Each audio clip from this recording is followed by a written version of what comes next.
Welcome back. Welcome in. This is Country Roads Confidential at earsports.com. It's a Paramount podcast. I'm Mike Casaza, welcoming in Chris Anderson. It's game week, West Virginia at home at night, once again against a highly ranked team in Big 12 play. Mr. Anderson, are you having fun? I was setting the over under at least 1 minute before are we having fun joke came in, but still hit the under. Impressive, impressive, impressive. I uh I went to the dentist Wednesday morning and I rather enjoyed the change of pace. It's been a rough couple of it's been a rough couple of seasons maybe around here on this beat. Where would you rank this? Someone asked me this, and it was a good question. Would this be a bottom five day for the Neil Brown tenure? And I thought about this. I think the answer is yes, but I guess the bigger bigger problem is like there is some competition for that, and that this was not on the field too. Like, and maybe one of the other days was not on the field too. I'd be curious if you could dig that one up too. But would you put this in that bottom of the barrel? I'm speaking, of course, Yeah, of his news conference on Monday, not yeah, yeah, yeah. this upcoming game against Iowa or Kansas State, which maybe that'll get there too. We'll see. No, I think it's going to be because right now it is. It's being made out to be. It's different than all the other ones that I think would make the bottom five. Even the other off-field one that I'm thinking of. We'll see if it's the same one. Um, because this feels like the other stuff. Like the on the field stuff, like that's like it's not intentional, but like you're not intentionally trying to blow a 10-point lead to Pitt. That kind of stuff. But it's happened. This just feels to the point of your story that you read earlier this week that he was just trying to make a comment about something else and it has taken on a life of its own. And it's almost again, the problem is the messenger more so than the message that I'm not even sure he was trying to make. And but we can't just write it off because as to take people behind the curtains again, when we do these press conferences, when Neil Brown does these press conferences, you're in the room. You're in the room, so are several other media members asking the questions. I am watching from afar. As I'm doing it, I'm making notes on a I'm putting updates on the message board. I'm making notes on a Word document with timestamps of things that we're going to cut for videos to put up on our site. And as the press conference was happening and we got to that point, I wrote down, 20 minutes, 22 seconds or whatever it was, and was like, oh boy. I think the note was literally like, pitch to come back next week? Question mark. What? Question mark. And I was like, man, that video is gonna be weird. And then before I was even able to cut up the video, it had the story had already taken off. It was already gone. It was already out there. It was already being aggregated. It was a thing. So yeah, this is going to be top five, bottom five. And I'm not sure. This is just one of those things that I think was just kind of whatever. And then there it is. What's your other off field? Because actually now Oh, are we there's gonna do two. There's this? two in my mind. There's two in my mind. You definitely had the Kerry Martin Vic Koenig thing. And that was more of like a couple of days and a couple of episodes. But I think like the fact that they kicked Koenig to the curb and like that whatever due process I did or didn't get, that was just I'm not saying that's a right or wrong thing to do, but like that's one of those forgettable, regrettable things that happened. Maybe it's not preventable, maybe it is, but that was certainly a dark mark, I think, in his tenure. And then there's a couple losses performances I think that are probably up there too. But as far as off the field, that was one. That was the only other one. You sound like you have more Was than it? one. I had one in my head. I wasn't sure I was going to go there, but maybe you have it.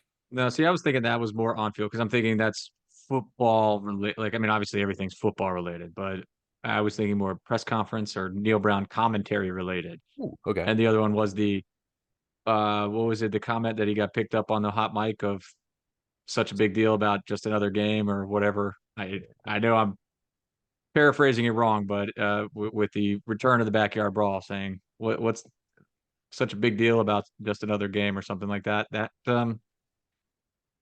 got some traction. And then at least on our message board, and maybe I'm too focused on what's happening on our message board and not what's happening in the rest of WVU fandom, but I think it's a pretty good microcosm. The please stick with us video, the hostage video from his office after That was the other yeah. one. Yeah, That was that another was one. the one. I was like, oh man. Like again, not bad intentions, but it's just that one's going to stick around a while, I think. And I think when people reminisce about this era, that's going to be brought up and not in a good way. Yeah, I had just the 2022 opener. It was one of my bottom 5 days because the hot mic thing, not going for it on 4th and 1, it hits 48 in the middle of the fourth quarter, giving that game away, and just like, oh boy, it meant a lot. It didn't. I thought about the I thought about the hostage video. But I get what he was saying there. But I think that's one of those things where it kind of boomeranged on him and he had to duck. Haven't seen one of those this week, Chris, surprisingly, I guess. But um, boy, I think about like we can't play Alabama. That was a tough one too, and that's Mm. almost forgotten right now. But just the aggregate of the experiences right now probably has bummed people out. So now we've pretty much made a top five just Press Neil conference Brown press moments. conference gaps. Okay, Well, all I've many. right. Like, trust me, I've had conversations this week with people about how there is just an attitude that comes from him behind the microphone that is defeatist and is fatiguing. And it just has a mentality that is not very aggressive or assertive for a person in charge. And like these people pointed things out to me from the past. Like, do you remember this? You were there for this. Did you see this? And I was like, oh yeah, that's right. And I've got a doozy, Chris. I've got to have in the fresh set on Thursday night, Friday morning. But it's an old one, but it's a good one. And it just kind of like it's quite a bookend, a frame for all this stuff too. Which leads me to this. Speaking of familiar tropes of ours, um, 8 straight losses to ranked teams, 3-16 overall. When you're losing 85% of your games against ranked teams, and that's about a quarter of your opposition across 6 years, that's bad. I did the math. You can trust me on that. But the backdrop to this one makes me think that this is not a silly question because we do seem to ask this a bunch. I don't think the answer is yes, but I think that it's interesting we can have this conversation. But is this the biggest game in Neil Brown's career? I say that joking because we asked that a bunch, but also I think that, boy, it's part of the conversation now because if he doesn't win this game, I don't know how you hold the walls back. I just don't. No matter what they say or do, they may say or do something before we put this out or after we put this out. His radio show on Thursday night could be extremely interesting. If they lose this game, if it's one-sided, if they don't show up, if it's a familiar defeat again where they step on the rakes, whatever the case, I don't know how he holds this back, how he keeps the roof up, the floor beneath him, the walls to his side without feeling a lot of pressure. Yeah. Well, I mean, I don't think it's different than what we said last week, because last week we said maybe it is the biggest game because then that makes next week the biggest game and the next week so on and so forth. And I think again, part of that's just the world of college football. That is the nature of the game. That is the nature of how this sport is set up. But for Neil Brown's tenure, when you don't have that cushion of being 15 games above 500, when you don't have that cushion of, hey, you beat Pitt earlier in the year, so things are feeling all right. You're going to have the quote biggest game of your career almost every week. And I guess the closer you are to the edge here, the edge being fired, obviously the more important every game gets. So I think every game from here on out, until he wins several in a row or until he gets fired, it's going to be the most important game of his career. Can I say something? Sure. I've taken a lot of heat for my interpretation of win-loss record and what it'll mean at the end of the year. And like I think that it's going to be hard for West Virginia to move on from a 5-7 Neil Brown. I think that's changed. I don't think that the odds are necessarily in his favor today like they were Saturday night, Sunday Oh, that's morning. what I was about to ask you. Are you going real quick? Odds change because of the press conference on Monday? Think it's harder to defend things now when you have a moment like that. There's just people who are just like, I can't believe he said that. Like, no, he didn't mean it. Can't believe he said that. And like when you've got Kevlar, you got to wear it. And when you don't, sometimes the bullets do get through. And if it's your own mistake, that's your own mistake. And we'll see how long this goes on. If they lose, if it's bad, if it's not a good performance, then it's gonna ramp up. But also, like, there's 6 games left, Chris, and the expectation now is that this schedule gets easier after Saturday, and they should be able to clean up some wins and get this thing on track. And if it doesn't, if they win Saturday but they don't clean up, that's not going to help. I just think that it's hard to defend the situation right now because you have so many people talking at it and looking at it, and it's hard to hide things right now. And you can defer and defend as much as you can, it gets hard, especially when people rise up in such numbers and such volume against you. And then you just get to the point of, is it worth it? Again, like, I'm not saying that you fire someone because of that, but I think that becomes part of the calculus, and that wasn't there before. That was not part of our conversations. That was not part of any of the dynamics I was discussing with people before. But now you have that elephant in the room about, remember that thing he said and how mad people were? It's hard to give that guy the benefit of the doubt right now when wins, more so now than ever, are really, really important, which leads us to Saturday night, 7:30, Fox. Chris, this team got destroyed on the road against BYU, which turns out is pretty good. Um, Nice win last week at Colorado. Another road win, another road game coming up here. Whoops, another road game coming up here against West Virginia, where they played pretty well in the past. This does look like this team got its act together a little bit, and maybe that BYU game was just as strange as it looked and as uncharacteristic as it looked. But you look at some of the numbers here, and it's like, all right, this team is 17 in the country, but how good are they? Are they good? Because they really had a really bad game. They've had two good wins after that too. It does feel like they're on track again, and has some momentum as they come to Morgantown. Yeah, let me not deviate too far, but you mentioned the BYU game. That was an anomaly. Like again, I Okay. people that are going to read the charity bets later Thursday evening, you're going to see a bet and you're going to be thinking, Chris, oh my God, what are you doing? I'm not saying I don't believe in BYU, but look at that game, the Kansas State game in Provo. They're up 6-0. They've settled for two field goals. It's like, what are you doing? But you're probably thinking, hey, don't need, do you need touchdowns? Should they're kind of dominating that game to start. And I'm assuming thinking, hey, get a couple field goals, let's get points on the board. We're dominating this game. Then they get a fumble, they get sacked, fumble it, return for a touchdown. Now they're down 4. 2 plays later, they throw an interception. BYU scores 2 plays after that, 17-6, halftime. 3 plays into the second half, interception. 2 plays later, 27 yards, touchdown. 3 plays later, punt return touchdown. Yeah. It's now 31-6 after it was just 6-0. And BYU's scoring drives, even later in the game, 38 yards, 27 yards, 29 yards. Those are all for touchdowns and 0, I guess, if you count the fumble return for touchdowns. So that was one of those games where you're going to look, oh my God, 38-9. BYU is amazing. Kansas State is a fraud. And it's like, hey, turnover luck, that kind of stuff. I want to write off a little bit of that because, yeah, I mean, Kansas State out-yarded them, out third down in them, one time of possession by 7+ minutes, et cetera, et cetera, et cetera, et cetera.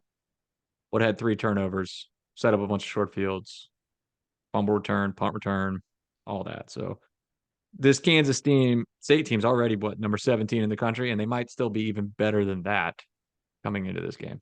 All right, let's start with their offense. No Colin Klein. They actually kind of have a dual offensive coordinator thing going right now. Brought in Matt Wells from the unemployment line. He's known Chris Kleiman forever. They have the dual threat quarterback.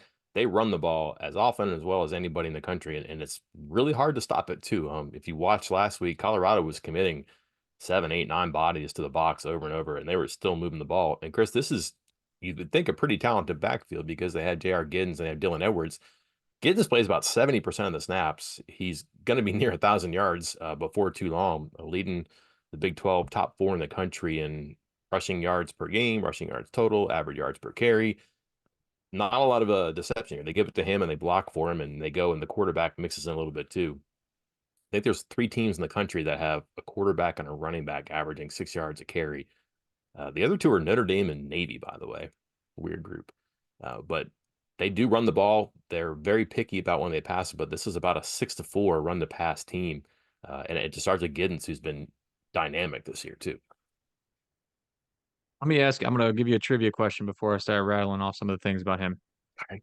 If you took DJ Giddens' yards after contact and yards after contact only, Hmm. where would he rank nationally in rushing yards? You want to take a guess? You want He's almost 5 yards a carry and after contact, right? over 5 yards, He's an over 5.13. each. So that would probably put him in the top 15, right? Yep, he is up there. He has 559 yards after contract contact, would put him in the top 30. That's putting him well above um several other people in the Big 12, including both of West Virginia's marquee backs, 398, 378 for White and Donaldson, respectively. His yards after contact of 559, first in the Big 12, 5.13 after contact per carry, first in the Big 12, 35 missed tackles, fourth in the Big 12. Um, you look at some of his splits left to right, literally cannot get more even. 54 rushes to the left, 55 rushes to the right. When you got an odd number, can't get more even than one off. And the yards per attempt, pretty darn close, slightly better to the right, but nothing to write home about here. Just an all around solid back that is going to be very difficult to take down. You want to know what the good news is, Sneaky. Mike? No, please. Yeah, we need some, right? Do you know who the best tackling team per PFF grade is in the Big 12 conference? It's West Virginia. West Virginia University. So, Out of nowhere, too, right? yeah, it got me thinking about it when the coaches said, this past game against Iowa State, hey, had several missed tackles today. That's not normal. And I thought, you know what? We haven't been talking a lot about missed tackles. Went back and looked. There they are. First in the Big 12 in tackling, according to PFF grade. So good stuff there. Missed no tackles on pass plays against Oklahoma State, like no yards after contact in the pass game against Oklahoma State. Different story against Iowa State. And I'm not sure that the receivers are that much better. The quarterback certainly was, but they're kind of like sneaky fast at receiver too. Like they found like a go-to guy. They didn't really have a dynamic playmaker. But the past two games, they've gotten some splash plays from Jace Brown. Um, I think just about like three-quarters of his yardage and all of his touchdowns are in the past two games, and he's just spreading people out and going deep. But they move him all over the place. But um, man, play action is something that we'll probably get to, I guess. But if you're designing a defense here, Chris, I'm guessing it would probably help to have TJ Jackson. He's on crutches. They're not confident he's going to practice, never mind play. Aubrey Burke's not practicing right now, too. He hasn't played a whole lot this year. Now, I think he's probably come out of every game at some point, it seems like. But that's two starting defenders and two frontline defenders most of the time on the field at a position where they don't have a lot of depth. This seems like a game where they're probably going to have to play the extra linebacker in place of Burks. That was Reed Carrico mostly last game, but they can fill it out and try to find guys there. Are they is this a good game to be like a true 3-4? And then how does West Virginia try to get this wheel reinvented against a pretty good rush offense? Yeah, I think that the 3-4 is a good talk, a good look. And it's going to be a lot more difficult with no Aubrey Burks. It's going to be a lot more difficult with no TJ Jackson. I mean, the few times that Johnson and Kansas State pass, he is horrendous under pressure, but not necessarily when blitzed. Like it's get there without the blitz, which is what TJ Jackson does better than anybody in the Big 12. Literally leads the league in pressures. If he's out, might miss him a little bit. If Aubrey Burks is limiting your options at that spear position, that's going to hurt as well. So yeah, I think you're going to have to get a little quirky here and try a few guys. Try that Carrico, try to French and Bradley, or Bradley and Carrico, like some kind of 3-4 look to try to slow down this run game because I think you're going to have several guys up in the box, several guys up against the line trying to hold back. What do you make of the quarterback here? This is not Colin Klein playing quarterback. It certainly is not Will Howard, but he is fast and he might have gotten something going the past couple of games. But I look at him and you're definitely afraid of him as a runner. You definitely have to respect the tight ends as blockers and receivers, and you have to come forward to deal with the running game. But they will go play action a bunch. And his play action numbers here 37 of 61, that's 60%, 511 yards, 8 of his 10 touchdowns, one interception. Um, Play action is dangerous here. I just think that's something you can do. But also, he's just a different player than West Virginia has seen so far at that position. Maybe Daniels would be the closest. Again, not prolific passers, either one of them, though Daniels has been before. Maybe Johnson can get there, but um, this is a different kind of cat for quarterback right now. Yeah, and I think it's going to be even more different than it usually is because last game against Colorado, he got banged up, got hit Mhm. in the side, had to go to the tent or maybe even all the way back into the locker room and came back in the game and finished out the game. But he was not the running threat that he usually is. I mean, you look at the first three Big 12 games, Arizona 17 for 110. BYU 11 for 74. Oklahoma State 5 for 60. And then he gets banged up in that Colorado game early, has to go back to the 10, has to go to the sideline, comes back in, but he's only got, quote, 7 carries for negative 15 yards. That's telling you he had a couple carries, but several sacks. He just wasn't the running threat that he has been in the last few games. Is he going to be healthy for this game? Is he going to be able to run the ball like he was in those first 3 Big 12 games? And it, everybody's banged up this time of year. We just talked about West Virginia having a couple guys. We'll see how Kansas State kind of adjusts to that with him injured and limping around. Where's he throwing the ball, Chris? We famously said that Rocco Beck does not throw the ball outside the numbers. First and 10, first snap of the game, he goes deep outside the numbers. Trend buster right there. But like he's 7 for 21 on deep balls this year. That's not a lot of passes through uh 6 games right now. Um 21 attempts in 6 games, but also just 7 completions. So it's not very frequent. It's not very successful. Mentioned Brown. Brown's been active the past couple of games, but their tight ends are good enough, and they had 2 of them on the field a bunch. So there's a good chance they're going to use them, especially in the red zone. They incorporate the running backs a bit in the passing, but any spots on your heat chart here that we should be paying attention to? I don't know. I don't want to say it after the Rocco Beck thing, but that was That was right bad. on cue. It was great.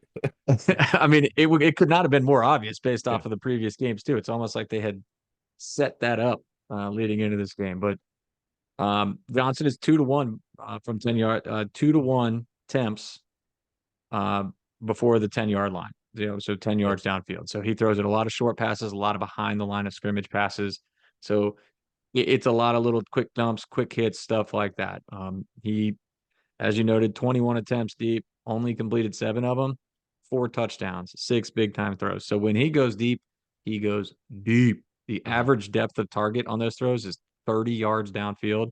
So he's not screwing around. We're not talking, when you say 20 plus, we're not talking 21.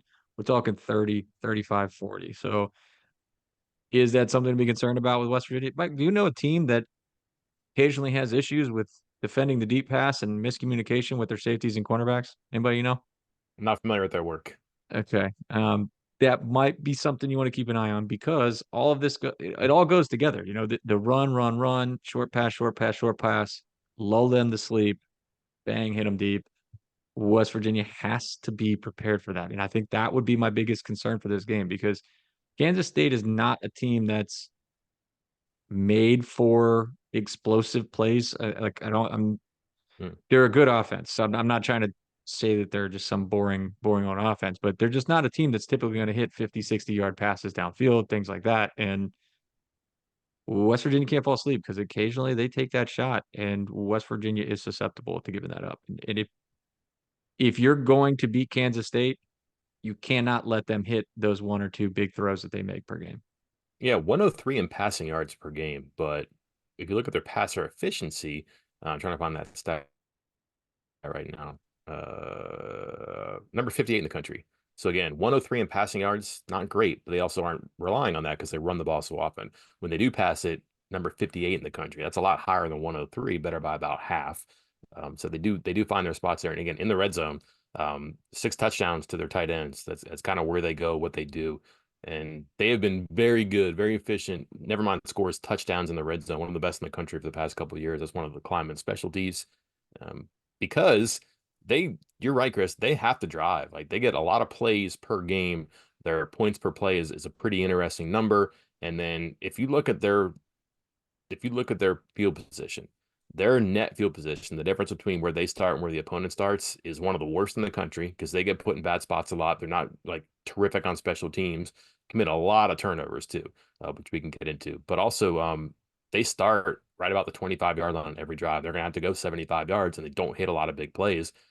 Chris, does this sound like a defense that you know of that is kind of geared to survive against something like this? Like keep it in front of them, make a team march 75 plays if they can indeed kick it into the end zone, make them snap it 10 or 12 times and hope something good happens along the way. I think that's probably the West Virginia formula on defense right now, isn't it? Yeah, that's been what they've switched to at least in the past few games since they made their tweaks a couple of games ago. And I think that's their hope. And to your point about the starting field position, we already broke down the BYU game where BYU got to start basically in scoring position or in the red zone almost several times. They gave up the 90-yard punt return. They're also one of the worst in kick return defense. They give up an average of 53 plus yards per game on kickoff returns alone. So that's just extra yardage that West Virginia could, maybe should, be able to take advantage of to kind of even the playing field as far as the offenses go.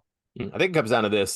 They do not have great field position. I mentioned they're about 120, 125 in the country. West Virginia's defense, number 29 in the country. West Virginia's defense generally starts in a good spot. Kansas State's offense generally does not. So that's important there too. Kansas State does get into the other side of the field and they get points when they're there. West Virginia's defense is pretty good about keeping teams out of their side of the field, believe it or not. Believe it or not, but like big play touchdowns and first downs inside the 40 hasn't happened a whole lot. But when teams do get there, they cash in. So if Kansas State is going to mount a drive, going to have to finish, and West Virginia's going to have to find ways to keep Kansas State's offense, never mind on the other half of the field, but from getting across the 50, getting across the 40, um, scoring zone, red zone, whatever you want to call it. I understand that's football. Hey, if the other team doesn't score, you win. But that Kansas State style where chip, chip, chip, and then all of a sudden chip creates a crack and a crack splinters, and all of a sudden the whole thing falls through beneath you. Kind of been the formula for West Virginia's defense at times too, but you kind of figure that's the MO for Kansas State's offense here. Any other intangibles here? We haven't talked about their offensive line, which is a pretty interesting group. Yeah, I was gonna say I had a couple quick points on those. Right tackle Carver Willis. Yeah. Like they don't pass. They do not pass a lot at all. We've already gone over that. Yet he has allowed the most pressures in the entire Big 12 conference. The fact that your team is one of the least passing offenses in the league, and you're giving up the most pressures in the league, might be a weak spot on that offensive line. And also Mm. keep an eye on left guard. They have a rotation going there, and neither one is exactly tearing up the PFF marks as far as pass blocking and run blocking going there. And it's like a true rotation. It's Poitier starts, gets like 40, 50 snaps, and Line Gang gets like 30 snaps a game. So it's a rotation, and I'm not sure either one is great. So just a note. Flip sides, West Virginia likes to think of itself as a dynamic, effective running team. Well, the number two ranked rush defense in the country is Kansas State, allowing 71 yards per game, yards per carry, success rate, all of those factors, whether they're general stats or kind of analytical stats, very strong for the Wildcats here. However, pretty porous in pass defense here. Garrett Green game question mark? Is this the game? Is this the game for all the people that want Garrett Green to be a pure pocket passer? Is this the That's one? that you, right? Just drop back and throw it. Was that what you said? The change in the Yeah. offense you would go the complete Didn't we make opposite a whole direction. video about that like 24 hours ago? Yeah, right, right. Yeah. Yeah, let's focus on the rushing part of it first because you're right. Second in the nation in total rushing yards per game. Can we well actually this for a second though? Oh, are we doing this? Let's do it. You want to do it? Like Yeah. they had 75 sack yards against Colorado, and Colorado does not try to run the ball. That is a huge skewing of the statistics right there.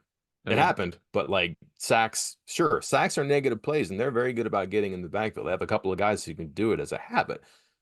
That's not necessarily indicative of your run game there, too. And they to take 75 yards off the board in sacks, that's pretty bad. yeah, you know what? I don't know where else to go with the rushing thing, but I do think it's an interesting talk about the pass rush. The quick on the rushing though, the tackling, second in rushing defense, the number two team in the Big 12 according to PFF marks in tackling, Kansas State, right behind West Virginia. They are not going to miss a lot of tackles. So West Virginia is going to have to do this thing called blocking, Oh, blocking, blocking, blocking. I think is how you pronounce it. Offensive line is going to have to block somebody and get these running backs open because they did not do it against Iowa State. So much of that was just the running backs. I said it on the post game pod. I said it during the game. Went back and checked the stats, and yes, the West Virginia running backs were met on average 0.5 yards past the line of scrimmage. Not great. If you want to have a good running game, it's got to be at least 2 to 3 yards downfield. West Virginia had been doing that, not so much against Iowa State. So I'd like to see them bounce back against Kansas State in this one. okay. Two numbers I want to point out to you. I mentioned that the Colorado game, they ended up with negative 29 yards rushing. Mhm. Stack influence. I get that.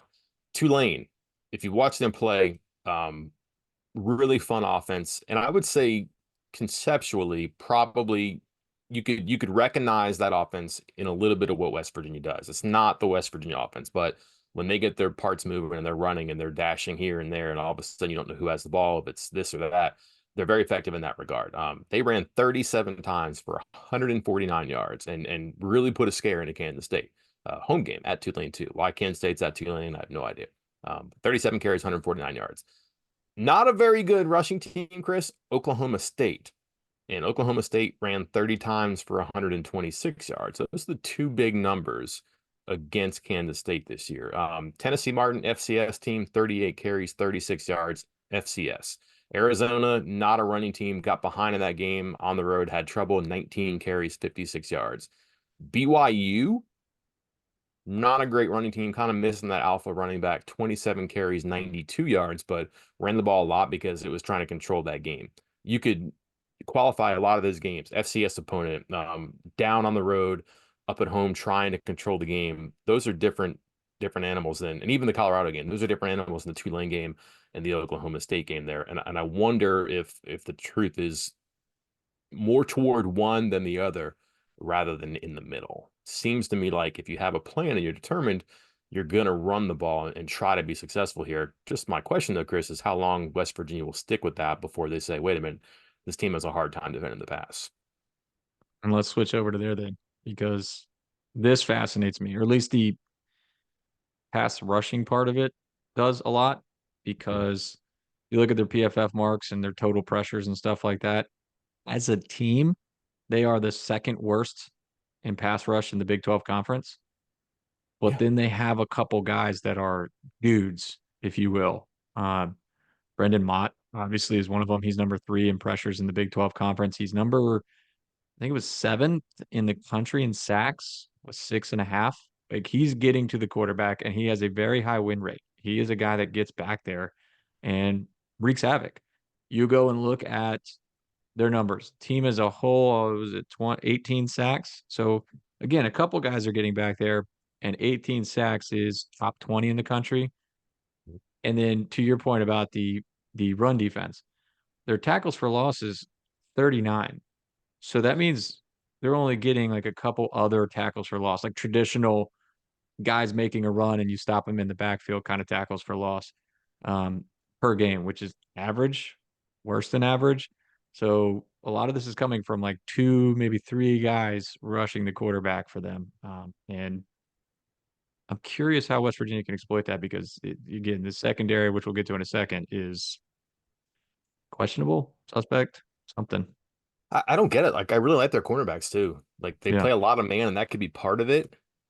But like, just some of the numbers are scary. Like Colorado last week, I understand they have a really good quarterback and conceptually they're great, but they were missing some receivers last week too, to get through that game. They were 34 of 40 against Kansas State. 34 of 40, that's 85% for 388 yards. And then again, it's not just them. Oklahoma State, I think we're familiar with their body of work. Uh, 26 of 50, not great, but still 364 yards. Mentioned Tulane with that running offense. That's if you're familiar with what Summerall likes to do, it's fun to watch, but they also passed for 342 yards in that game too. Tennessee Martin completed 10 of 17. Like, there's been ways you could be effective against them, and there's just got to be something. But I don't know. What's curious me about this is that West Virginia didn't play Iowa State last year, didn't play Kansas State last year, and they're getting these teams back to back. And I just don't know about like personnel familiarity, the coordinators, of what they've done against West Virginia in the past. Kind of creates a bit of a guessing game right here, but you really need to have a plan about how you're going to go about this right now, especially if I have to think West Virginia will insist on trying to run the ball to establish something there and go off of that. But if it doesn't work, when do you pull the shoot and where do you go? Is it outside? Is it running backs? Is it tight ends? I'm not sure, but there is something there that's got to figure out how to crack it. Yeah, they are. You go through and you look at a couple of the guys that are on their list and in their secondary, because Jacob Paris has allowed the second most completions of any defender in the Big 12, 26 of them. Teams have gone Yeah. 26 of 39 for 242 yards. And oh man, where'd he go? For the second cornerback was not like teams were 19 of 24 against like their number 2 cornerback. Mhm. So who is playing defense in the secondary for them right now? I'm trying to figure out.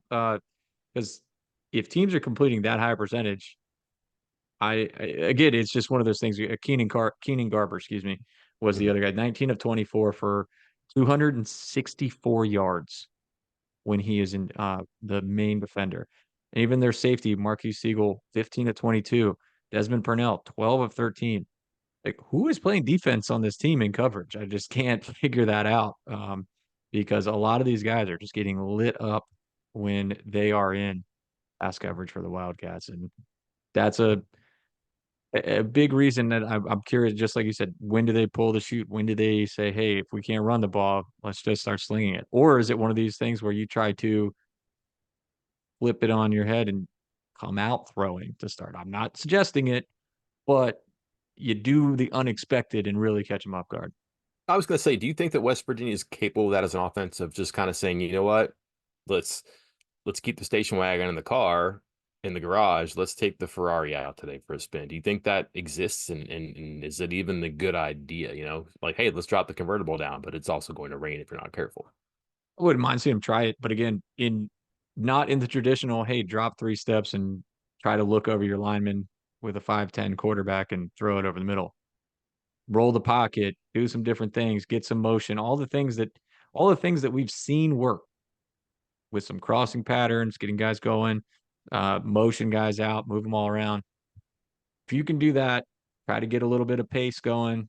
I wouldn't mind seeing them try it, but I just don't like the idea of them falling back into a traditional pocket passer type with someone like Garrett Green.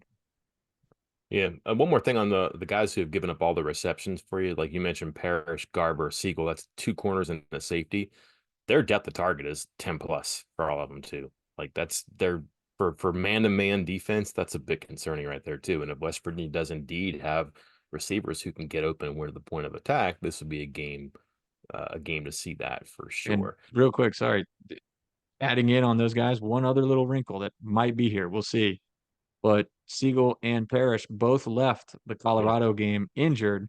Now, Chris Kleiman said that, quote, nobody is ruled out for this week, but it sounds like they're also keeping an eye on those two guys heading into this game. And maybe by the time this podcast goes up, they'll have an answer on that, but just something to note. Running game. One of the backs has to establish himself here. Do you think that little inside outside would be better than just giving one guy the carry? It's just what they've done. I get that. But like, does White get things going for Donaldson? Does Donaldson get things going for White? Would you dare play both together and see what happens? I don't hate the idea of playing both together. We've talked about it, you and I, on this podcast. People ask about it all the time. The big caveat to this, and I put it in the mailbag, if you add another running back, especially a running back that is not a fullback, that is not accustomed to lead blocking, that is one less person that can block for the guy that is going to be running the ball. Now, granted, you can counter that by literally countering that, having guys running different directions that will take the defenders away without having to block them. But I let me answer your question with a question. Is this the time to start trying something new? Which I two backs is not new, but it's not something they're doing a ton of. And you brought it up. I believe you asked a question about it in one of the press conferences. Like, kind of, I thought you were hinting at the, hey Neil, when's the triple option coming? We saw it in fall camp. When's it coming? Is this the time to start showing something new? They spent a lot of time in the offseason getting ready for teams. And again, this is a team that they did not see last year. So they probably paid extra close attention about just, hey, what did this team do in 2023? And I just think you lean into those teams a little bit more and you start to think about them before they even show up in the schedule because it's new. So I think that there is something about being a little bit different. And to that point, Chris, um, Kansas State will have seen or West Virginia will have seen a defense similar to Kansas State's. Iowa State, odd front, three safeties. Kansas State's been a 3-3-5 for a couple of years now. I'm sure Kansas State is going to look at things and say, all right, what worked, what didn't work for Iowa State? And I would assume that West Virginia will say, all right, this did not work against Iowa State's three-man front or three safety look. We cannot fall in the same trap. Do you run the same plays, but just cut a couple out of them that don't work? West Virginia sounds like it's going to just rep a couple of plays against whatever formations they'll see and just be good and have the counters by execution. Interesting choice.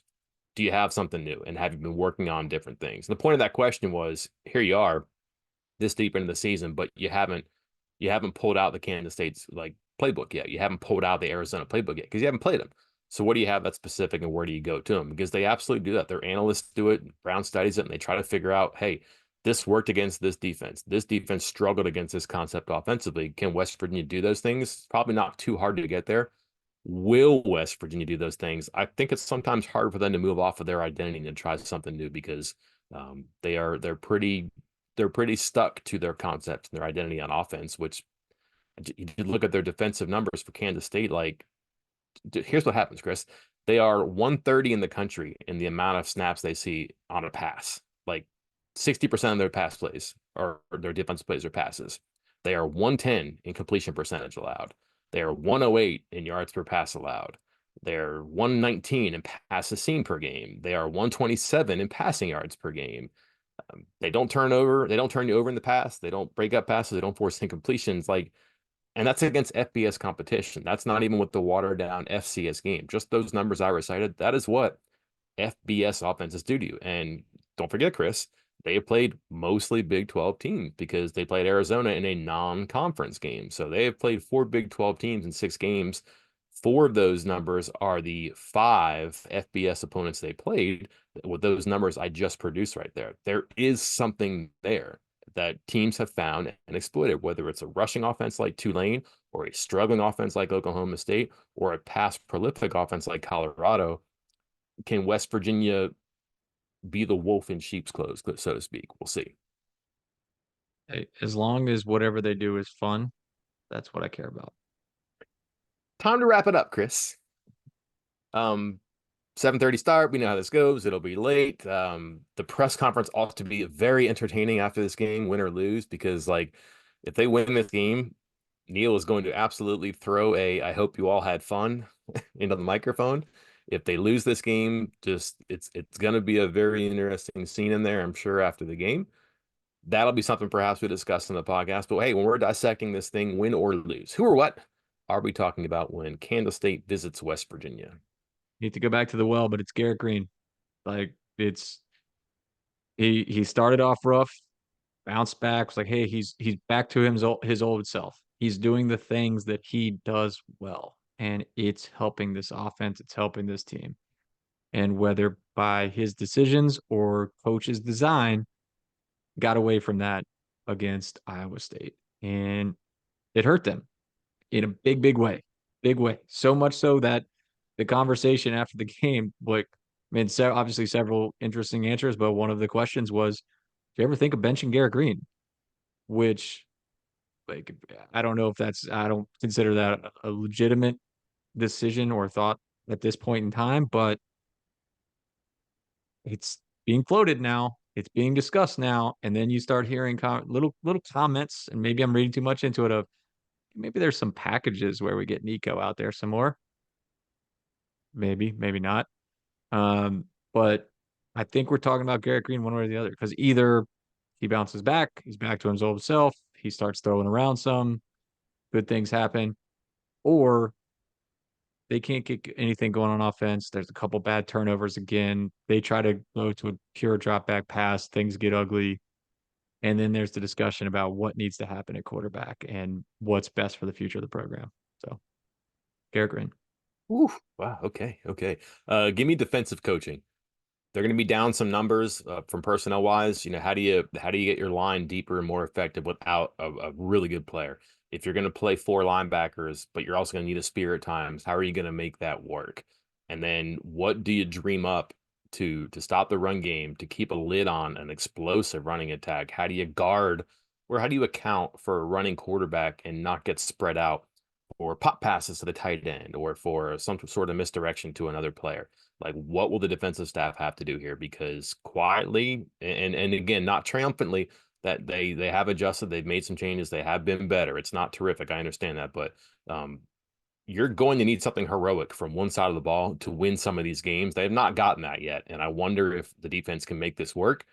because they're going to need something crazy to get the personnel and then the performance up to a certain level, despite some obstacles here. Can they do that? Can they put on the cape and help the team, the offense, to a win against a ranked team to end a 3-game losing streak? Or are you back to the drawing board, or is the same problem for another week with the same questions and the same answers, and then perhaps the same outcomes until they find a way to produce something different? We will see. Chris, take us home here. What is coming up to finish up the week before we actually get to watch this game? We're going to have some position group power rankings, some changes at the bottom and the top of those rankings. Ooh, Some more interviews coming up. We got several more reactions from visitors and new offers. We've got basketball on Friday. That's going to be interesting. I can't wait. I even as a media person, I am legitimately excited to see something new and different. New players, new team, new everything. It's going to be almost like Christmas morning, just seeing something that we have no idea what it looks like because it's not like there's been a ton of open practices or anything like that. So it is all completely brand new. So looking forward to that on Friday. yep. We'll catch the fresh set mentioned the doozy of a quote. Got some intel on questionable officiating calls. I share with you, Oh Chris. boy. That ought to be interesting. Yeah, and just some aspects, angles to this we'll look at. We'll get you by the numbers, preview the game from every different aspect and angle that we can think of here, and we'll have fun along the way. Until then, I'm Mike Casazza. And I'm Chris Anderson. We will talk to you then.